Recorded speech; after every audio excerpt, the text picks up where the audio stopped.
संपत एक अतिशय हुशार गुणी मुलगा होता. जॉबमध्ये वेगवेगळ्या लेवल्स पुढे पुढे गाठत मॅनेजर लेवलपर्यंत त्यांनी मजल मारली. त्यानंतर आता सेट झाला म्हणून लग्न झालं. लग्न झाल्यानंतर दोघे नेटाने छान जॉब करत होते. दोघे हाताला हात धरून पुढे जात होते. मग अर्थात पाळणा हल्ल्यानंतर आणखीन जबाबदाऱ्या वाढल्या. आता आपण जॉब स्विच करूयात का किंवा आहे त्या ठिकाणी प्रमोशन घेऊयात का अजून, ह्या विचारांनी संपत कुठेतरी पुढे पुढे चालत राहिला. परंतु हवी तशी जॉब स्विच किंवा पाहिजे तशी ग्रोथ त्याला मिळत नव्हती.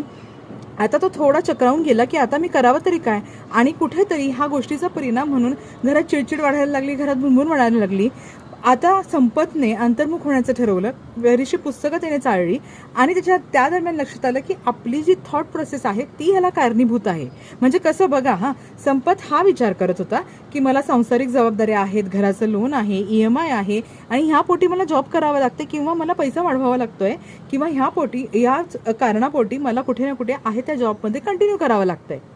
पण त्याच गोष्टीला जर मी माझी स्ट्रेंथ म्हणून बघितलं तर, म्हणजे मला आता एक छान छोटंसं बाळ आहे, माझी छोटीशी फॅमिली आहे आणि ह्या फॅमिलीसाठी मला सेट व्हायचं आहे, घर मोठं घ्यायचं आहे आणि तीच माझी ताकद म्हणून मी वापरली तर, तोच माझ्या आयुष्यामध्ये गोल बनवून ठेवला तर, बघा बरं काय गंमत घडते. आणि हो, कमेंटमध्ये नक्की सांगाल.